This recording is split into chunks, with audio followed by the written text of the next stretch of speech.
Yo, balik lagi bersama Mimin di Black Manhwa, tempatnya alur cerita seru, penuh twist, dijamin anti bosan. Kali ini Mimin akan melanjutkan alur cerita, Martial Evolution, Start by Awakening the King of Monsters, dan bagi yang mau traktir Mimin kopi, link ada di deskripsi, jadi gak usah kelamaan opening, langsung aja kita gas ke ceritanya. Melanjutkan cerita sebelumnya, di ruang laboratorium yang suram, tatapan Yihe tiba-tiba menjadi dingin saat memandang keluar pintu, lalu berkata bahwa semua ingatan yang berguna sudah diekstraksi sepenuhnya. Kemudian Yihe berbalik menatap langsung ke arah Dr. Feng, dan dengan dingin berkata, bahwa markas ini milik organisasi Laserbird, juga ada kaitannya dengan surga turunnya dewa, serta Magic Fetus, bahkan petunjuk tentang 3 martial art dari Huadu. Setelah itu Yihe menatap Dr. Feng, dan berpikir kalau berkat Dr. Feng, dirinya juga tahu beberapa rahasia milik Laserbird, termasuk eksperimen gila yang kalian lakukan. Sekarang dirinya belum punya tenaga untuk mengurus Laserbird, nanti saja dirinya serahkan ke Huadu biar mereka yang menanganinya. Dan selain itu, ada kejutan lain, ketika Dr. Feng masih hidup, Dr. Feng pernah ikut serta dalam pengembangan Golden Gen, sehingga dokter sudah mengerti cara penggunaannya, dan juga efeknya. Namun Yihe hanya tersenyum, karena soal itu, biarkan kita bahas setelah urusan anomali di Kabupaten Lin Sui ini selesai. Meskipun menurut permintaan Huadu, kalau kebenarannya sudah jelas maka misinya bisa dirinya akhiri, tapi yang dirinya inginkan sekarang bukan hadiah misi dari Huadu. Kini terlihat Yihe yang ambisius, dengan tertawa licik berkata, kalau yang lebih dirinya inginkan adalah merebut hasil kemenangan dari surga turunnya dewa. Setelah itu dengan tegas Yihe memerintahkan Dr. Feng untuk bersembunyi di Kabupaten Lin Sui. Dirinya akan memberi Dr. Feng darahnya, lalu cari kesempatan untuk memasukkannya ke dalam sistem air bersih di kota Lin Sui. Pokoknya pastikan penyebarannya semaksimal mungkin. Dr. Feng yang mendengar itu tertawa terbahak-bahak, sambil berkata kalau Yihe gila, benar-benar gila. Sekarang dirinya paham, Tuan ingin memperebutkan pengikut. Dengan Magic Fetus dari surga turunnya dewa. Menghadapi kegembiraan seperti itu, Yihe dengan tenang menjelaskan bahwa seluruh penduduk Kabupaten Lin Sui sudah memasuki tahap keempat dari pencapaian, tidak mungkin lagi kembali normal. Memang benar dirinya punya motif pribadi dalam menggubah mereka, tetapi setelah semua ini berakhir, dirinya akan berusaha semampunya agar mereka bisa kembali ke kehidupan mereka sebelumnya. Setidaknya di bawah kendalinya, mereka tidak akan membahayakan masyarakat. Kemudian kembali ke rumah tua, di mana Yihe dengan tenang menyapa mereka berdua, sambil melambaikan tangannya, lalu Yihe melangkah masuk sambil berkata, dirinya sudah pulang. Apa kalian makan ini? Saat itu Liu Qingzu dan Chu Zhao juga lapar, tetapi setelah melihat ekspresi Qingzu yang muram, Yihe langsung mengerti bahwa mereka juga telah menebak asal makanan tersebut. Kemudian wajah Chu Zhao pucat ketakutan, lalu bercerita kalau tadi dirinya dan Qingzu juga pergi menyelidiki, ternyata warga Lin Sui sepertinya sedang melakukan kanibalisme. Yihe pasti sudah tahu soal ini sejak awal. Pokoknya seluruh kota ini sedang terjebak dalam distorsi kognitif, dikendalikan oleh sesuatu. Mendengar itu Yihe hanya terdiam tanpa mengucapkan sepatah kata pun, dan berpikir kalau itu luar biasa juga, pembunuh berdarah dingin ini bisa menebak begitu tepat. Kemudian Yihe memutuskan untuk menceritakan semuanya kepada mereka berdua. Setelah mendengar itu, Liu Qingzu melonjak marah. Jadi ada basis eksperimen ilegal yang telah menyusup di Lin Sui selama bertahun-tahun. Bagaimana mungkin Lin Sui bisa sekacau ini? Namun Chu Zhao yang tampak putus asa berkata, kalau organisasi bioteknologi yang kuat pun tenggelam dalam anomali Lin Sui ini. Yihe yang mendengar itu mencoba tetap diam, sementara Liu Qingzu menjadi cemas dan berkata kalau ini jelas sudah melampaui level 3 dalam tingkat kesulitan. Haruskah kita memanggil bantuan dari Huadu? Mendengar itu, Yihe hampir tersedak dan mengumpat dalam hati kalau Qingzu jangan bercanda, kalau Qingzu memanggil Huadu, bagaimana dirinya bisa merebut hasilnya.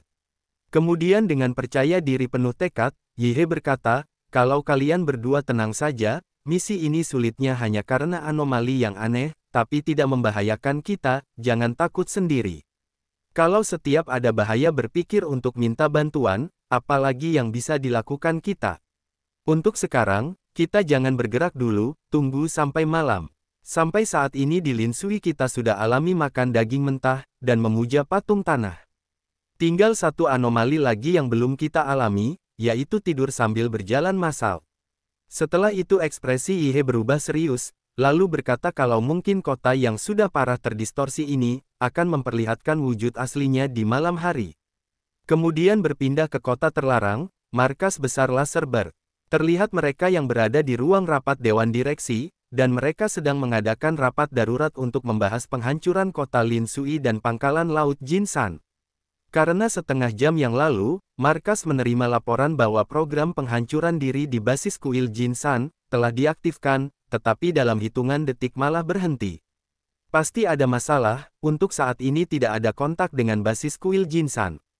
Rapat Dewan kali ini membahas bagaimana menangani kejadian ini. Lalu seorang direktur dengan dingin berkata kalau itu sederhana saja, lebih baik salah membunuh daripada membiarkannya lolos.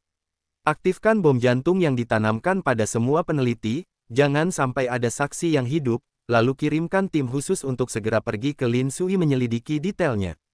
Beralih ke pusat instalasi air bersih Kabupaten Lin Sui. Namun tiba-tiba sebuah ledakan dahsyat terjadi. Kemudian terlihat Dr. Feng yang terluka karena jantungnya sudah meledak. Berkat kekuatan vampir, tubuhnya selamat meskipun darah terus mengucur deras dari dadanya. Sambil gemetar, Dr. Feng melapor kepada Yihe, kalau Laserberg baru saja meledakkan bom yang ditanam di tubuhnya, untung dirinya sempat mengeluarkannya. Sekarang dirinya sedang memulihkan diri. Dengan gaya mereka, pasti segera akan ada tim khusus Laserberg yang datang ke Lin Sui. Namun Yihe berkata kalau itu tidak masalah, teruskan saja rencananya. Dr. Feng pun mengiyakannya dengan tubuhnya yang sudah kelelahan. Kemudian ketika malam tiba di stasiun Lin Sui, dengan jalanan yang sepi, hanya tersisa cahaya redup lampu jalan. Namun setelah cukup malam, di gerbang nomor 2, kereta pun berhenti dan seorang penumpang mulai turun. Dia adalah tim khusus Catfish, lalu dengan senyuman jahat berkata kalau ini benar-benar kota yang terpencil, tidak heran perusahaan memilih tempat ini sebagai basis rahasia.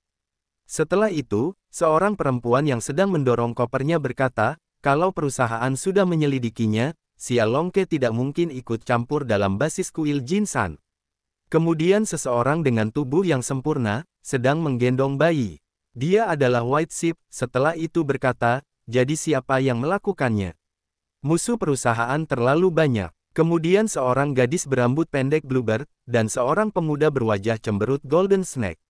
Namun ada orang terakhir belum muncul, tetapi suara sudah terdengar dari dalam kereta, dan mengajaknya untuk mengecek basisnya dulu. Setelah itu seseorang berkacamata keluar, dia adalah Black Lion, kapten tim khusus ketiga, Laserberg. Lalu dengan dingin berkata, hancurkan semua peralatan eksperimen dan data yang bisa dirusak. Kemudian kelima orang itu pun mengobrol dengan penuh semangat, sambil berjalan. Wanita yang menggendong anak itu pun berbicara, Kapten, bolehkan kita makan dulu? Sepanjang jalan hanya makan mie instan.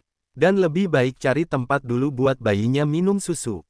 Namun pria gendut di sebelah menyela, sudah gelap begini, langsung saja kasih, dirinya tidak akan melihatnya, namun perempuan itu menjawab, dasar mesum, pergi sana. Kapten Black Lion pun langsung menyelanya, kenapa kalian berdua ini tidak kelihatan seperti pembunuh bayaran profesional? Kemudian pria gendut itu membalas, Kapten tim 3 Laserberg yang ditakuti semua orang, raja pembunuh yang legendaris, ternyata sekarang cuma seorang programmer biasa. Setelah itu Kapten Black Lion menepis perkataan itu, kalau orang yang pakai jas hitam, dan kacamata hitam itu jelas cuma gaya doang, justru cara kita yang lebih profesional, menyatu dengan lingkungan dan tidak mudah terdeteksi. Sudah jangan banyak omong kosong, kita mulai bagi tugas. Golden Snake dan Bluebird, kalian selidiki di Lin Sui, sementara dirinya bersama Catfish, dan White Sheep akan pergi ke basis kuil Jinsan untuk menyelidiki situasi. Ayo kita mulai bergerak. Kemudian terlihat seluruh jalan diselimuti kegelapan pekat seperti kota mati. Golden Snake dan Bluebird berjalan bersama, memutuskan untuk menyelinap ke sebuah rumah untuk menyelidiki. Di dapur, sebuah baskom berwarna gelap mengeluarkan bau busuk. Di dalamnya berisi kepala manusia yang dipenuhi kerumunan lalat. Lalu berkata kalau kota ini benar-benar terasa aneh, selalu menimbulkan perasaan tidak wajar. Jelas mereka di sini sudah memakan orang. Mana masih ada rasa manusiawi. Sepertinya misi kali ini tidak mudah. Setelah itu, tatapannya tanpa sengaja melihat sebuah patung tanah liat yang diletakkan di sudut ruangan. Patung itu sama dengan patung di tempat Ye tinggal. Tiba-tiba, matanya terbelalak. Perasaan kotor yang terpancar dari patung itu membuatnya berseru kaget, patung tanah liat ini. Sementara itu, Black Snake sedang menelepon dan menerima laporan dari atasannya. Kalau penyebab insiden basis kuil Jinsan sudah jelas, ada seorang martial art yang kuat, sendirian menghancurkan seluruh basis itu. Puluhan ribu biohuman bergelimpangan memenuhi ruang bawah tanah, Fortress kelas mecha, hancur berantakan secara brutal. Tidak ada satupun orang di dalam basis yang selamat, tapi pimpinan basis sekaligus peneliti utama, Dr. Feng Che, menghilang. Setidaknya mayatnya tidak ditemukan di sekitar kuil Jinsan. Namun tiba-tiba sinyalnya terganggu, dan bertanya, apakah sinyalnya terganggu? Golden Snake pun mendekati jendela, lalu mengintip ke arah luar, dan tertegun melihat keadaan di luar. Ada apa ini? Kenapa mereka tidur sambil berjalan, dan mereka semua sedang mengelilingi kita? Golden Snake pun terkejut menyadari posisinya sudah ketahuan. Golden Snake menundukkan kepalanya, berbalik dan berbisik, King Yao, cepatlah. Namun sebelum sempat selesai bicara, sebuah tusukan dingin menusuk perutnya, rasa sakit yang menggetarkan seluruh tubuhnya. Lalu mengangkat matanya menatap Bluebird. Mengapa ekspresi ini? Apakah kamu sedang dikendalikan sesuatu? Namun tiba-tiba Golden Snake terkejut melihat patung tanah liat yang memancarkan aura gelap yang mengancam. Lalu memegangi perutnya, dan berkata kalau patung itu dibawa keluar dari reruntuhan Secret Realm. Moon Nightmare, Baros. Setelah itu, pemandangan beralih ke sosok yang berdiri di atas lonceng raksasa di Kabupaten Lin Sui, di bawah bulan purnama yang begitu indah. Kemudian terlihat Yihe yang melihat bulan purnama yang sangat besar, senyum tipis terbentuk di bibirnya, diam-diam berkata pada dirinya sendiri, bulan malam ini begitu besar. Rasanya medan hidupnya begitu mudah terhalang. Lebih baik dirinya segera memberi tahu rekan satu timnya, kalau di tenggara kota, orang-orang yang sedang berjalan sambil tidur ada di sana. Kalau ternyata fenomena tidur berjalan massal ini adalah proses, kehendak itu sedang makan, lalu bentuk proses makanannya seperti apa ya? Tetapi sebentar lagi pasti akan jelas. Kemudian adegan kembali ke Golden Snake yang belum mati, lalu matanya terbuka samar-samar, dan bertanya, apa-apaan ini? Dengan gemetar, dia menyadari dirinya terikat erat di sebuah tiang, dan di sebelahnya Bluebird juga terikat. Di bawahnya keruman orang-orang mengerumuninya, Golden Snake pun sadar, kalau orang-orang ini, bukankah mereka warga Kabupaten Lin Sui, mereka juga telah dikendalikan. Golden Snake pun panik, dan berteriak memanggil Bluebird untuk bangun. Dasar pecundang, cepat bangun. Kemudian berkata, kalau kalian dari Heaven of Defense, kalau ada urusan, kita bisa bicarakan baik-baik. Organisasi di belakangnya punya kekuatan besar. Melihat tidak ada respon, Golden Snake panik karena mereka sama sekali tidak bisa diajak bicara. Orang-orang ini sudah dicuci otak oleh Heaven of Defense, mereka sudah tidak bisa lagi disebut manusia, mereka sepenuhnya hanyalah monster berkulit manusia. Tidak mungkin bahkan lebih menakutkan dari monster, setidaknya monster masih takut sakit dan takut mati, tapi pengikut gila aliran sesat ini. Mereka tidak takut apapun. Di tengah keputusasaan Golden Snake, tiba-tiba terkejut karena mendengar suara lonceng yang bergema. Lalu menatap langit dengan bulan yang semakin membesar. Setelah itu, penduduk desa tampak girang tak terkendali, wajah mereka terdistorsi, mulut menganga lebar dengan mengerikan, mata mereka bersinar. Lalu tiba-tiba, satu persatu naik ke bahu yang lain, dan mereka saling bertumpuk lapis demi lapis, tingkat demi tingkat, hingga menumpuk membentuk tangga yang menghubungkan bumi dan bula. Bahkan pilar yang mengikat kedua tim khusus laser bird itu, diangkat oleh orang-orang, dan diseret ke tengah kerumunan orang yang memanjat ke langit seolah mempersembahkan kurban. Kemudian adegan beralih ke kuil Buddha Jinsan, di mana Kapten Black Lion mencoba menghubungi Golden Snake, namun tetap tidak ada jawaban. Lalu berkata, kalau dirinya tidak bisa menghubungi Bluebird dan Golden Snake, kemungkinan besar mereka sudah celaka. Mungkin yang menyerang markas kuil Jinsan itulah orangnya.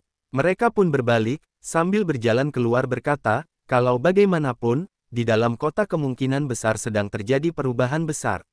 Kita harus merenut inisiatif, sekarang juga kita kembali ke kota.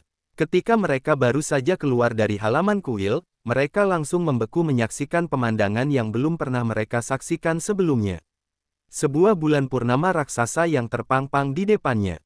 Namun tiba-tiba White Sheep, yang masih menggendong anaknya, menunjuk ke arah cahaya yang terhubung ke bulan. Itu sebuah pilar cahaya. Kemudian seseorang berkata, kalau sepertinya bulan sedang menarik sesuatu. Sekarang bukan waktunya berbicara omong kosong. Dan arah cahaya itu jatuh ke suatu tempat di dalam kota. Black Lion yang melihat itu terdiam, lalu bertanya apa sebenarnya benda gila ini. Sepertinya kehancuran kuil Jinsan ini, mungkin tidak sesederhana yang dipikirkan para petinggi perusahaan. Kemudian dengan cepat, Black Lion berlari menuju tempat itu, dan meminta kedua rekannya untuk pergi melihat tempat yang disinai oleh cahaya bulan. Mungkin itu penyebab hilangnya Golden Snake dan Bluebird, kemudian mereka bertiga berlari sekuat tenaga, menuju pilar cahaya tersebut. Namun tiba-tiba mereka berhenti, dan Black Lion merasakan ada seseorang di sana. Lalu dengan cepat melemparkan pisau terbang ke arah sumber napas yang dirasakan. Namun tiba-tiba sebuah payung terbentang, dan menangkis serangan mematikan itu dengan sempurna, dan menghempaskan senjatanya hingga menancapkan ke dinding, meninggalkan lubang besar. Kemudian Black Lion dengan dingin mengangkat kacamatanya, lalu berkata bahwa itu magic equipment.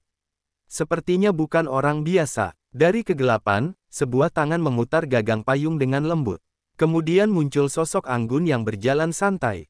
Itu adalah Liu Qingzu, lalu dengan suara dingin bertanya, siapa kalian? Kenapa menyerang kami? Mendengar hal itu, Black Lion tersenyum lebar dan arogan, lalu berkata kalau dilihat dari pakaianmu, jelas kamu bukan orang lokal di sini. Jadi serangga yang berani menghancurkan markas kuil Jinsan, itu pasti kalian. Cerita pun berakhir. Sampai jumpa di cerita selanjutnya.